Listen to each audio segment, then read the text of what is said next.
Hey everyone, just a quick hello from the rim of the Grand Canyon. Here, the DooDoo Diva with Mary Shafer, the other DooDoo Diva, and we are in front of the historic El Tovar Hotel, just taking in the sights of this just majestic and magical place. If you've never been here, definitely put it on your bucket list. Once in a lifetime experience and a must do. So enjoy this week's show. Bye for now.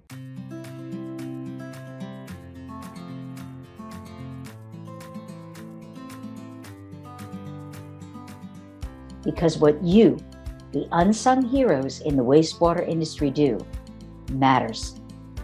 Every Wednesday, join me, Suzanne Chin Taylor, the DooDoo Diva, a longtime veteran of the wastewater, trenchless, and civil infrastructure industry, as I interview guests who are making an impact on how we manage and operate systems for conveying and treating wastewater. I'll also be speaking with representatives of organizations that are utilizing disruptive or new technologies, and executives who are going to share how to be successful and sustainable in our vital industry. So whether you want to learn about the latest trends in technology in treatment or trenchless, gain tips on training and retaining great talent, or simply how to be more efficient, productive, or profitable, this podcast is for you. Well, hi everybody, and welcome to this week's episode of the DooDoo Divas Smells Like Money podcast. We're taking a little bit of shift gears here, and instead of filming from our usual haunt at the Raven's Nest in Cottonwood, I am here visiting with Mary Shafer, the other DooDoo Diva, and we are in beautiful Williams, Arizona, getting ready to take a trekking jaunt into the gorgeous Grand Canyon tomorrow. And so just didn't want to miss an episode and this opportunity to have a face-to-face visit with Mary to share her wisdom and have a dialogue about some subjects that are very near and dear to our hearts. Mary has just about as much experience and years in the industry as I do, coming more from the septic portable restroom installation and treatment side of the business, where I was more into trenchless and collection. So you're dealing with kind of the dynamic doo-doo of the DooDoo Divas. So without further ado, thanks, Mary. It is so great to see you after, 2 years hiatus of seeing each other face to face, although we talk to each other constantly on the phone. This is my BFF here. And today, although that we are known as, marketing and PR and business development strategists, we kind of wanted to take a little spin based on some things that we've been observing in the industry over the years that we thought could be of great value to contractors and even manufacturers in some way in regards to technology and evolving technology and the importance of not putting all of your eggs in one basket, and also not positioning or telling your story in just one way. And what I mean by that, or what Mary can really so eloquently put, is that focus on the services you provide rather than the brand technology that you use. And so, Mary, I'd like, for you to expand upon what you meant by that when we were having that conversation earlier as it relates to municipal contracting. Sure. Yeah, I mean, as we've been experiencing with some of our clients lately, people tend to get a little tied into brand name, like how they deliver their services rather than the services they deliver. And I kind of get a little nervous when they do that because I want to see people future-proofing their businesses. I mean, we've all now, especially in this industry, been through the first great churn of, well, the way we used to deliver our business was to advertise in the yellow pages, and people would call us and we would do our thing if we were on the residential treatment septic side. And to some extent as well in the B2B for, contractors working with municipalities and utilities, et cetera. And the problem with that is it went away, and we've seen it, we've lived it, we've adapted. And I would like people to start paying attention now to that same idea, the same concept of not getting tied into something that is going to evolve. And we know that it will, it does constantly. But I've just thought about this because of what we've been working with lately. And so what I guess the analogy I would use would be, here we are just past the turn of this century. And I think that the thing that's really applicable here is the turn of the last century, when we were going from horse-drawn conveyances to essentially automobiles and motorized transportation. So to make it easy to grasp the concept, I always ask people, imagine yourself, it's like 1910, and you're a harness maker. And somebody drives into town the first time with a horseless carriage, and you're like, what the heck is that? And very quickly you start realizing that is the death of my future as far as a career goes. You see, if you're a smart person, you see this is not a fad. This is something that is going to catch on. Remember when people were talking about the internet being a fad? Yeah. Yeah. We all know what happened with that. And it ended up being a really revolutionary thing. It's been mostly good for all of us. But there's the downside. And the downside is that every time a new technology comes in, old technology skills need to either be upgraded or disposed of, and somebody leaves the business. So I'm fairly certain that by 1915, 1920, the amount of harness makers in America drastically was reduced, probably by at least 50%. And then by World War I, end of World War I and beginning of World War II, they were pretty much gone. They were really, really hard to find, and now you can almost find none except if you're in the equestrian field. So just imagine you're a harness maker, you see this car, you go, uh-oh, now what? Well, if you're older and you're not inclined to upskill, you say, time to retire. Or maybe if you're not that old and you still don't want to get into this, you change fields. I'm assuming that the majority of the people that we would be talking to in this field don't want to leave. They like what they do. They realize how important their work is. That's certainly been both of our experience when we go to the wet show and see people. There's a lot of pride in what we do, and rightfully so. But at that time, the harness maker had to say, okay, I need to look at the way I do business differently. I have to look at what I'm doing differently. Am I a harness maker or am I a leather worker? And if I'm a leather worker, how does that apply to this new conveyance that I'm seeing? Oh, wait a minute. I could make leather seats. I could make leather gaskets for tires. They had some of this kind of stuff going on. I could make leather interiors. I could make leather canopies for the Model A. I could do this. I could shift. I could pivot. And the smart ones did do that. In fact, if you look at the GM logo up until maybe the last 20 years, they still used a covered horseless carriage as their logo. Right. And there's a reason for that. And that's how they evolved.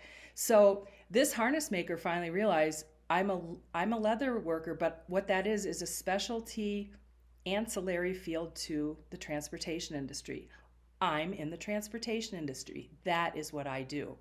And when you can pivot the way you think about your business so that you can see how you fit into something that is not only here now, but is coming and probably will stay around for at least the next 20 years, you're doing real well. You are future-proofing your business. You are seeing how you fit into the bigger picture, and you adapt your delivery methods to what the market is asking for. So you're no longer a harness maker because the industry isn't asking you for that anymore. They're asking you for leather seats and upholstery and all that stuff. And those are the people who will survive and thrive because they're always looking just enough ahead to realize that things evolve. And now these days, they evolve a lot faster than they did at the turn of the last century. I mean, anyone who's had a website built for their business in the last 10 years knows it's probably time for a new one, because that's, 10 years on the web is like 100 years in real life. So that means, 5 years in real life is pretty much the extent of what you can ask for something that you built and for it to stay current and offer the functionality that people want. So what I'd like people to do, contractors in our field, let's say you're a pipe liner. Let's say you do SIP. I'd like you to stop thinking of yourself as a SIP installer and think of yourself as kind of specifically a pipeliner, but less specifically and more broadly as you are an infrastructure repair person or replacement person, however you want to think of that. But if you can stop thinking of the specific technology you use for it and see yourself as the larger service provider, not only will you keep yourself from being shut out of opportunities that wouldn't occur to you because you're not thinking that way, you will also allow yourself the room to pivot and move as technology evolves. Excellent. I love that. I love that. So as we talk about, evolving technology, it kind of also relates to the way we've gone to market. You mentioned earlier about the yellow pages and how that's just not there anymore. I think New York City stopped it a number of years ago.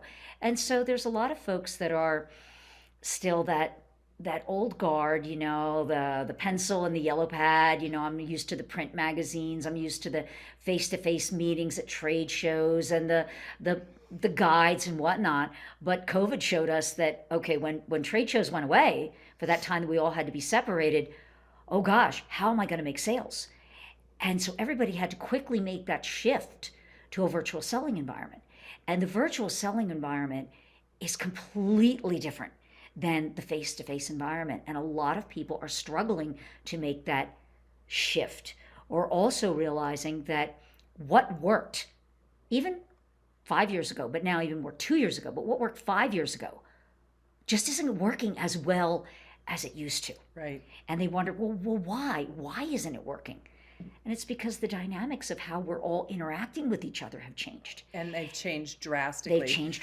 I heard one guy in marketing, I think it was another podcast that I was looking at, and he said that he believes that COVID shifted the way we interact marketing-wise and set it ahead about 25 years. He said he believes that it would have taken that long without COVID for us to get where we are right now, with people adapting to technology. Like, a lot of us knew about Zoom before COVID, but a lot more didn't.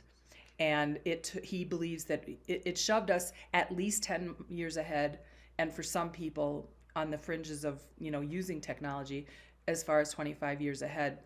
And in my mind, that's not a bad thing, because one of the things you and I both know that we have struggled with as marketers is to get people to embrace new technology and stop thinking about it because it makes them uncomfortable, and start thinking about it because this is the future of your business. And to not be scared of it. Right. That it is your friend. And if you are fearful of it, ask.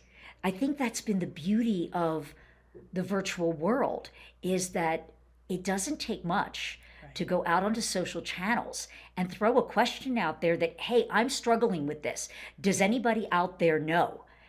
And you'd be surprised how much people are willing to help one another. Absolutely. I think this is one thing you and I both have experienced a great deal. Like LinkedIn. LinkedIn itself has really benefited from COVID because people had to go online to look for jobs and look for recruits, and they were ready. LinkedIn was ready for this. They had positioned a lot of things waiting. I don't think they were waiting for COVID, but they were waiting for some kind of evolution that happened a lot quicker than anybody imagined, but they were ready. And because of that, LinkedIn has just exploded since COVID happened. And it's never going to go back to the way it was. People have realized, oh my God, I don't have to get in the car at 4 a.m. and drive to the airport and sit in there and go through security and all that icky stuff about travel. And I can still have my meeting, and I can still see 7 different people, and we can all, participate. Nobody's ever going to go back to those meetings the way they were. Yes, if you're closing a deal, let's face it, face-to-face is still the way to go. Yep. And sometimes for very important and very picky details, you might need to have the extra oomph you can get to be there in person with somebody. But overall, that kind of travel's not coming back. Believe me, the travel industry is knowing this. We need to know it. We need to look at the things that are evolving, and we need to embrace them. If you are somebody who is uncomfortable with technology, go to LinkedIn, post your questions like Suzanne said, and just tell people, I'm struggling with this. You will be amazed at the graciousness and the generosity of spirit that you will find. Is it possible that your competitor is there watching you struggle? Yeah, it's possible. Is it probable? No, because guess what? If they are doing that much better than you, they don't have time to spy on you. And if Yeah, that's the truth. and if they're not there looking at you, you're leaving them in the dust. So guess who's going to be ahead? You. Is it uncomfortable? Yeah, it is. It's never fun to have to evolve and change. No, everyone knows that. But growth only happens through change, and growth is the positive direction you want to go in. So, one of the things we always encourage our clients to do is to budget, if not money, at least time and energy to upskilling, not just yourself, but everyone in your business, to use the new technology. Learn what social media is. Learn what's good for you. Learn what isn't. Learn how to use it.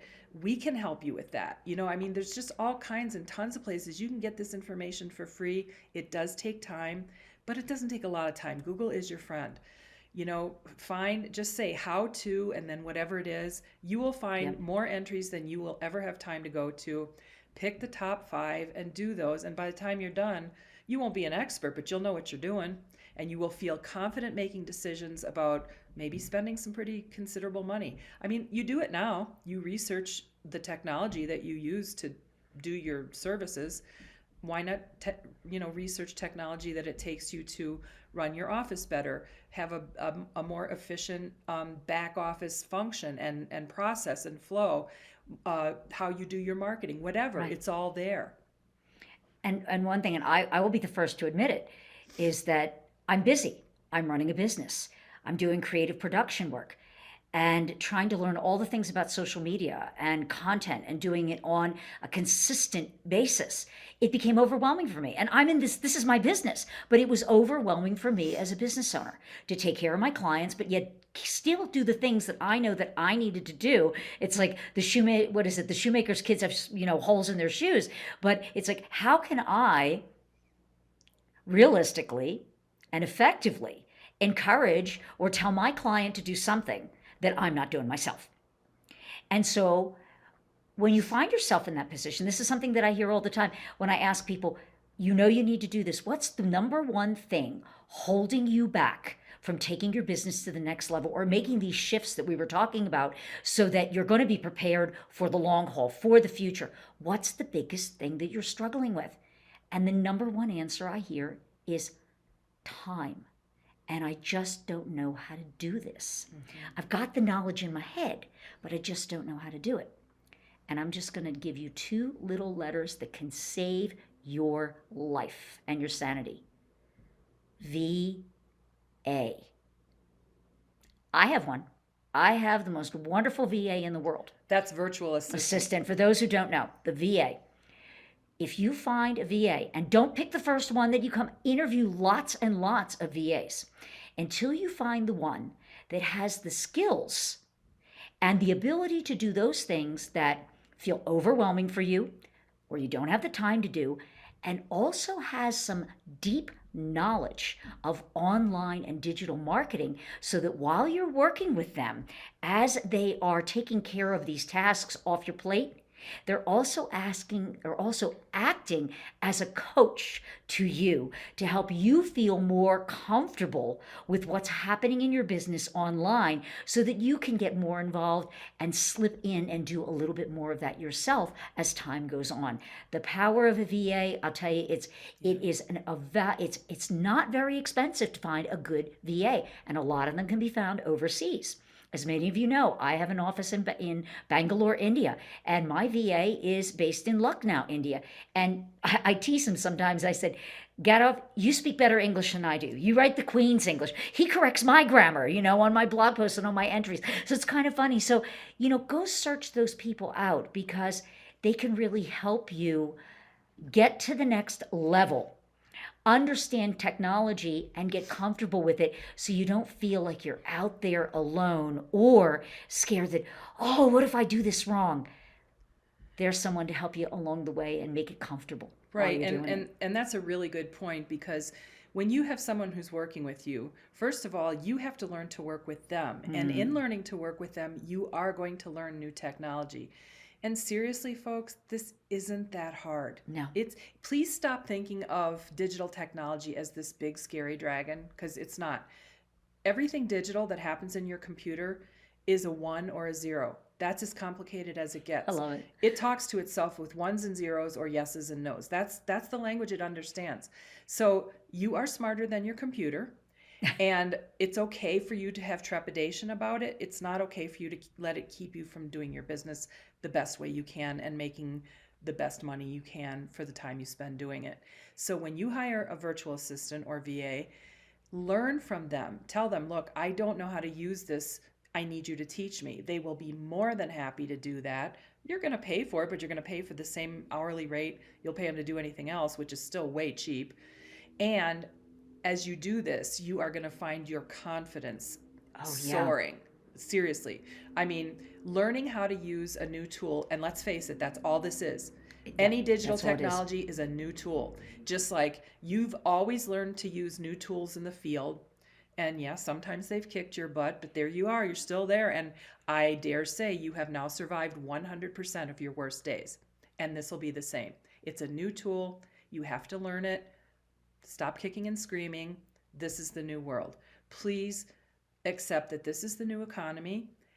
You do need to learn these things. If it's not you personally, you need to, tap someone in your organization who will be responsible for that, who will report back to you on what's happening and why, so you know why you're spending your money where you're spending it.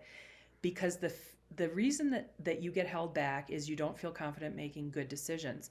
And you don't feel good about that because you don't understand it. This is the gap. This is what will close that gap between your understanding and your ability to make things happen with confidence. That VA will become your confidence bridge, along with being the person that takes all the little picky stuff you have to do off your plate so you can start again working in your business rather than on your business. Let them work on your business and you work in your business, because let's face it, that's how you started here. It's what you do best. It's how you bring the most value to your customer. You need to structure your back office in a way that enables you to do that. Well, Mary, thank you for this. I love this topic. I mean, we could talk for hours, Right. but we will come back again while we are here on this visit and create some more episodes for you. DooDoo Diva, and well, I don't want to say DooDoo Diva 1 and DooDoo Diva. No, that's We're bad. just the DooDoo duo. We're just the DooDoo duo, yeah, and we do marketing. So until next time, keep it flowing. Thanks for joining me, the DooDoo Diva, on this week's episode of Smells Like Money. Be sure to subscribe to the show so you'll never miss an episode. And while you're at it, if you found value in this show, we'd appreciate a rating on iTunes, or simply tell a friend about the show, because that would help us out a lot too. If you're an industry expert and would like to be considered as a guest for the show, email guest@smellslikemoneymedia.com. Tell us a little bit about yourself and the topics you'd like to talk about, and we'll be in touch. For more information about our family of marketing, international business development, and workforce training companies dedicated to the empowerment and education of our industry, call us at 760-217-8010 or email me at raven@creativeraven.com. Until next week, a big shout out to all my industry friends and those who will be. You're my superheroes.